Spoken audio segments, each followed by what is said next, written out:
Um, this is the sort of little faux Mozart opera that's in the middle of the show. This is the cuckold, original version. That is the confidant. Next one. Jeweler. Okay, we're going to look at a fitting photo of this. And this one is the other one, though I looked it up. It has 22 different components that go into this costume. It's like every buffalo has like a little edge on it. So that's him in his second fitting. Before that is wig and all that stuff. But aren't the socks cute? Right. And then the hairdresser. Practical Beck is the hairdresser. He's mostly behind the chair, but we love this one. Okay, next one. Oh yes, then there's the ballet. We have one of these here to show you. Underneath this skirt, not only are there little panties, but there's layers and layers and layers and layers of different, and they're all layered in different colors. So that when the girls twirl, their skirts go straight out and you see every single one of those graduated layers. So next time you see the show, the girls twirl, make sure that you like look, because there's 1 million layers under here. Whenever I have to order a set of these, there's a little finishing table of Parsons Mirrors of ladies who just make some flowers. And they're always like, some places they just start making flowers. All these flowers have beads on them. Yeah. So, but these are very, very, very light and fluffy. And they twirl nicely. Sorry, that one doesn't twirl nicely. Anyway. Okay. Inside view. Oh yes, the shepherd. This is the shepherd in muslin. That's lovely Donald. And then there's Luke all French. Okay. Masquerade, everybody's favorite. Okay, I'm going to start with this one. Start with Ted, because in Masquerade, there's a couple of different ways of looking at the theme. They obviously didn't have one theme for the whole evening.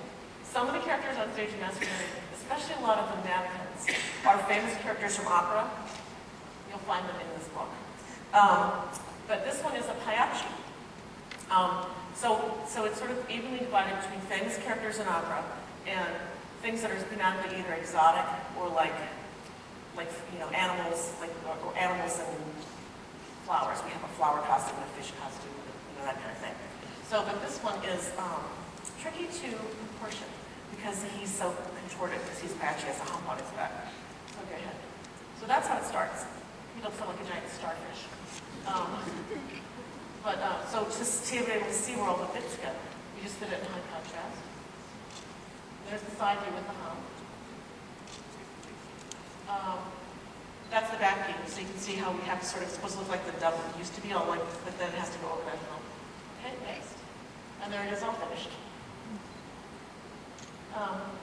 And he has to dance it. Okay, keep going. Tweedledum, I don't think people get to see a lot of this one because it's so far up the stairs, but this is one of the cutest ones in Masquerade, and it's from, obviously, from a children's like storybook. Tweedledum, we don't have a Tweedledee, just a Tweedledum. But that's how it starts. That's what we see in this one. This one's called Autumn Leaf, for lack of a better term, because it has all the colors of autumn in it. But how it starts, which is always hard for the actresses to look at, is that, because they have all this net all over them. Okay. The Mandarin Man. I'm going to show you the process on this one. This is how it begins. Then, so that's the second fit. Now keep watching the length of the pants. So the next one, now he's got his shoulder bits, he's got his hat, and he's got his boots finally, but here we are in Vegas. The pants are too short. Because we were guessing on how tall the boots were going to be. So the boots got delivered and it's like, oops, Yakko says, so go to the next one. So we fixed his pants. We had to completely rebuild the puffs on the pants from the inside. So they would meet the top of the boots. Because that's the kind of stuff that happens when you get on site. Because the pieces don't come together right till the end. So every now and then you have big notes like that. Yeah. This one is, because the opera's set in Paris, this is sort of like somebody wearing the Statue of Liberty costume to a costume ball in America. This is La Liberté, what we call her the Gauloise. Go ahead. And there she is all finished. Sort of a little, as close as we can get, a theatrical copy of La Liberté. Yes, Mark, as the domino.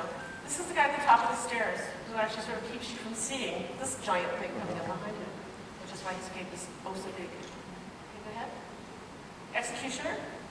So you guys probably haven't seen these because they're way up on the stairs. You have a lot of costumes that people don't get to see a lot, and the number goes so fast. Go ahead.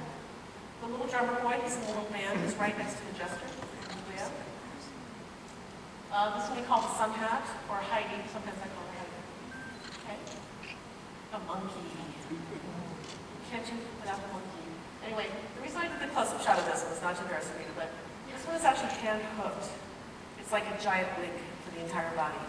So as you can see, there's like bits of iridescent ribbon in there. There's like sparkly yarn. There's all kinds of twisty things. I thought if there were any, fiber people in the group, they would love this one because it's literally there. It's like that stuff that you make those ventilated athletic t-shirts out of. She's got it on her head, on her body, on her legs, everywhere, and the whole thing is hand hooked. So she's wearing like a gigantic wig. But it's all made out of fun, sparkly, silly things. Okay. The gypsy. This is the fish. For this particular production, the fish normally has a really stiff tail with a big old fins out there. And every time she spins, she tends to take people out, whoever stands with her. So nobody ever likes dancing next to the fish. Nobody likes singing next to the fish. The fish is always so unpopular because of her tail. So for this production, we've gotten rid of the stiff tail, and she just have lots of draping bits. It's much easier for the dancers to handle. And then people don't mind being next to them. The flower. And the butterfly, which I'm going to show you the sketch of, because Rebecca almost did it in her head. And that's Maria's original sketch for the butterfly. Okay.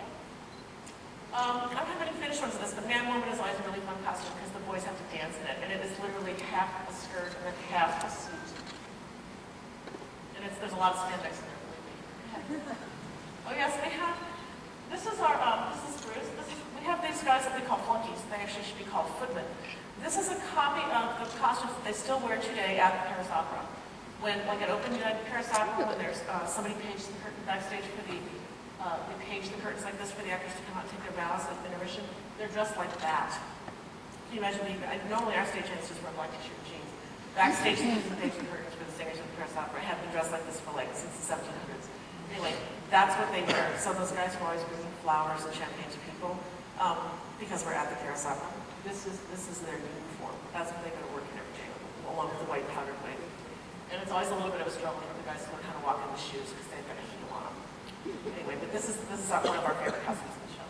Okay. Oh yes, swings. In Masquerade, we have people who have to be able to go in for anybody's slot. And this is Benjamin, dressed as a matador. And then this is once again, beloved Stephen Hood, dressed as the pirate. Go ahead, the next one. And that's my favorite picture of him. Because all the pirates always get very attached to their parrots, and they always name them. Anyway, so they always have conversations with their parents and names for their parents. Oh yes, and here's the lovely Modesta and Courtney Combs. These are the two swing ladies. On the left is the dancer swing, on the right is the singer swing. So for no matter who Maureen has to go into the Masquerade, whether she has to go with her the 18th century woman or the Alma's woman, she wears that. And whichever dancer Courtney goes on to, she usually wears that. Although I think we make some exceptions for like butterfly because it's hard to do the choreography in the Olympians. Can I continue? Oh yes, red deaths. What more of them? They're all over the place. We have a lot of these in the building because the stunt guys actually do the drop through the floor because the show's so compressed. We don't do this in other shows. The Phantom drops through the floor. But in this show, our stunt guys have to do it because the Phantom is getting set to throw fireballs at people. So while the pyro department is loading him up with fire, the Red Deaths our stunt guys are doing this. So there's a lot of these critters running around there. Yes, this is a really good shot of one of the costumes that got refurbished for the Masquerade series. It was done in Las Vegas costume. Notice she has little mitts on because they had to completely repaint all their arms and all the cracks and stuff. Her face isn't bruised. She has a little thing that gets glued on that. Those are just the holes. But